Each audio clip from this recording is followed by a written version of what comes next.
Hi viewers, welcome back to our channel. இன்றைக்கி நம்ம என்ன பார்க்க போகிறோம்னா எஸ்ஐ எக்ஸாமோட நோட்டிஃபிகேஷன் அதோட டீட்டெயில்ஸ் பற்றி பார்ப்போம். ஃபஸ்ட்டு மொத்தம் எத்தனை வேக்கன்சி கொடுத்துருக்காங்கன்னா 1299லேருந்து 1350 வேக்கன்சி வரை மாறும், டிபெண்ட் அப்பான் த வேக்கன்சி. அதுக்கப்புறம் எஜுகேஷன் இது வந்து டிகிரி மினிமம் டிகிரி முடிச்சிருக்கணும்.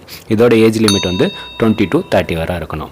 நமக்கு இதுக்கான சேலரி 36லேருந்து ஸ்டார்ட் ஆகுது, 36,000லேருந்து ஸ்டார்ட் ஆகுது.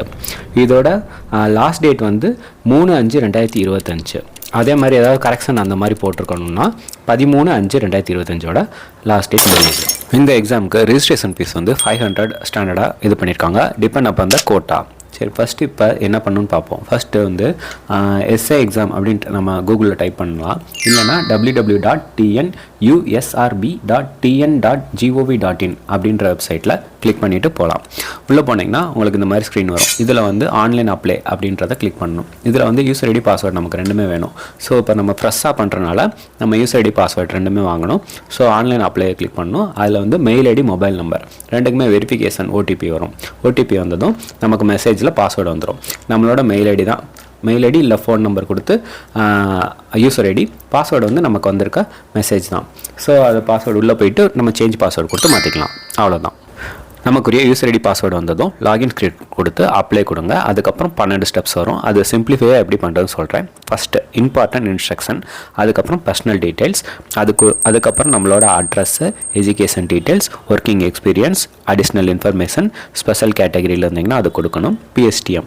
அதே மாதிரி எக்ஸாம் டீட்டெயில்ஸு, அதுக்கப்புறம் டாக்குமெண்ட் அப்லோட்ஸு, ப்ரிவ்யூ அண்டு இது பார்க்குறது, அந்த இதை கண்டிஷன் செக் பண்ணுறது, அதுக்கப்புறம் லாஸ்ட்டாக பேமெண்ட். மொத்தம் 12 தான். இதை எப்படி பண்ணுறதுன்னு ஈஸியாக பார்க்கலாம் வாங்க. ஃபஸ்ட்டு இருக்க இம்பார்ட்டன்ட் இன்ஸ்ட்ரக்ஷனில் நம்ம நோட்டிஃபிகேஷனை படித்து பார்த்துட்டு, இதுக்கு முன்னாடி சொன்னேன்ல அதுதான், அதில் உங்களுக்கு ஏதாவது டவுட் இருந்தால் அதில் கிளியராக படித்து பார்த்துட்டு அதை டிக் மார்க் கொடுத்துட்டு சேவ் அண்ட் கண்டினியூ கொடுக்கணும்.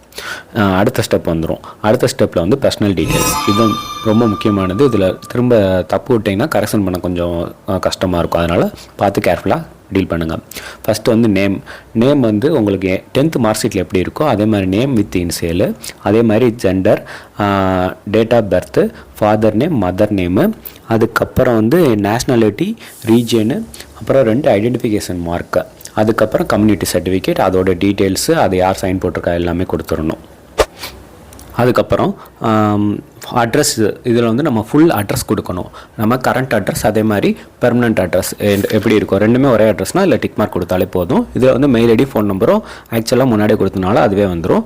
அதையும் வெரிஃபை பண்ணிவிட்டு சேவ் அண்ட் கண்டினியூ கொடுக்கணும். மறக்காமல் சேவ் அண்ட் கண்டினியூ கொடுத்துருங்க, இல்லைனா திரும்ப நம்ம ரெக்கவரி பண்ணி தான் எடுக்க முடியும். ஸோ அதே மாதிரி எஜுகேஷன் டீட்டெயில்ஸ் பேட்டர்ன் 10th முடிச்சு 12th முடிச்சிங்கன்னா 10th +2, அதுக்கப்புறம் டிகிரி +3 அந்த மாதிரி கொடுங்க. இல்லை நீங்கள் சில பேர் டிப்ளமோ முடிச்சு வந்திருப்பீங்க, அதுனா +3 10th +3 அந்த மாதிரி வரும். ஸோ அதில் என்னென்ன கேட்டிருப்பாங்கன்னா ஒரு இப்போ எக்ஸாம்பிளுக்கு 10th வருது சொல்கிறேன், மிச்சது அதே மாதிரி தான் இருக்கும். சீரியல் அதாவது சர்டிஃபிகேட் நம்பர் போடணும். அடுத்து ரெகுலரில் முடிச்சிங்கன்னா எதில் முடிச்சிங்கன்னு போடணும், இல்லை ப்ரைவேட்டில் படிச்சிங்கன்னா ப்ரைவேட்னு போடணும். இன்ஸ்டியூஷன் நேமு, அதே மாதிரி நம்ம தமிழ்நாடு ஸ்டேட் போர்டில் படிச்சோன்னா அது போடணும். அப்புறம் மார்க், ஓவரால் மார்க்கு அதுக்கு எவ்வளோ மார்க் எடுத்திருக்கோம் இதுதான் கேட்டிருப்பாங்க. இதை ஃபுல்லாத்துக்கும் இதே மாதிரி டிகிரி வர கொடுத்துட்டு கீழே டிக் பண்ணிவிட்டு சேவ் அண்ட் கண்டினியூ கொடுத்துருங்க. நெக்ஸ்ட்டு ஒர்க்கிங் எக்ஸ்பீரியன்ஸ் கேட்டிருப்பாங்க. இதில் எஸ்னா எஸ் கொடுத்து அதோட டீட்டெயில் கொடுக்கணும். அப்படி இல்லைனா ஒன்றும் பிரச்சனை இல்லை, நோ கொடுத்துட்டு நெக்ஸ்ட் ஸ்டெப் போயிருங்க. சேவ் அண்ட் கண்டினியூ கொடுத்துட்டு நெக்ஸ்ட் ஸ்டெப் போங்க. அடுத்து அடிஷ்னல் இன்ஃபர்மேஷன், இதில் நம்ம மேலே ஏதாவது கிரிமினல் கேசஸ் இருக்கான்னு கேட்பாங்க. எஸ்னா எஸ் கொடுத்து அதுக்குரிய டீட்டெயில் ஃபில் பண்ணணும். நமக்கு நோனா வழக்கம் போல் நோ கொடுத்துட்டு சேவ் அண்ட் கண்டினியூ கொடுத்துக்கலாம். அடுத்து ஸ்பெஷல் கேட்டகரியில் நீங்கள் ஒன்றும் இல்லை, இந்த ஸ்போர்ட்ஸ் கோட்டா, அப்புறம் என்சிசி, என்எஸ்எஸ், இந்த மாதிரி உங்களுக்கு டிசபிலிட்டி, அப்புறம் விடோ, இந்த மாதிரி ஏதாவது எக்ஸ்ட்ரா உங்களுக்கு கோட்டா கேட்குறீங்கன்னா அதை இதில் ஃபில் பண்ணுற மாதிரி இருக்கும். இல்லைனா நோ கொடுத்துட்டு வந்துடுங்க. எஸ் கொடுத்தீங்கன்னா அதுக்குரிய சர்டிஃபிகேட் நம்பர் மட்டும் தான் கேட்கும், அதுக்குரிய டீட்டெயில் மட்டும் தான் கேட்கும், வேறு எதுவும் இல்லை. அடுத்து பிஎஸ்டிஎம் சர்டிஃபிகேட், அதாவது தமிழ் வழி கல்வி படித்தது. இதில் நல்லா பார்க்க வேண்டியது ஃபஸ்ட் ஸ்டாண்டர்ட்லேருந்து டிகிரி சர்டிஃபிகேட், டிகிரி வரை நீங்கள் தமிழ்லேயே படிச்சிருக்கணும்.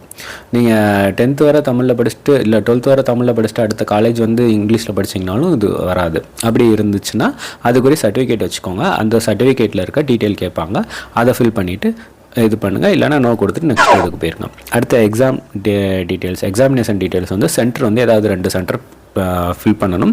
நியர்பையில் இருக்க 2 சென்டரை உங்களுக்கு ஃபில் பண்ணிக்கோங்க.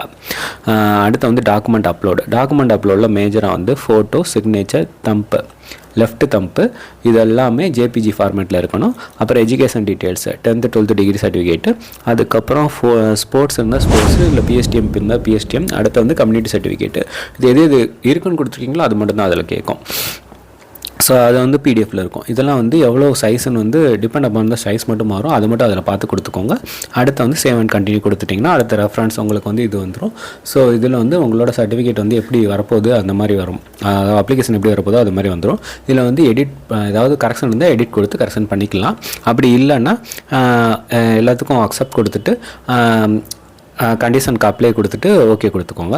நெக்ஸ்ட் ஸ்டெப் போயிடும். அடுத்து வந்து பேமெண்ட் டீட்டெயில்ஸ். இது வந்து நெட் பேங்கிங் இருக்கும், QR கோட் இருக்கும், ஆன்லைனில் மட்டும்தான் இது பண்ண முடியும். ஸோ இது பண்ணிடுங்க. இது பண்ணிங்கன்னா லாஸ்ட்டில் வந்து உங்கள் அப்ளிகேஷன் வந்து இந்த இடத்துல கம்ப்ளீட்டட்னு வரும். ஸோ அதை வச்சு நீங்கள் பார்த்துக்கலாம். தேங்க்யூ. வேறு டவுட் இருந்தால் என்னோட நம்பர் கீழே ஃபஸ்ட்டு கமெண்ட்டில் பிங் பண்ணுறேன், கான்டாக்ட் பண்ணுங்கள். தேங்க்யூ.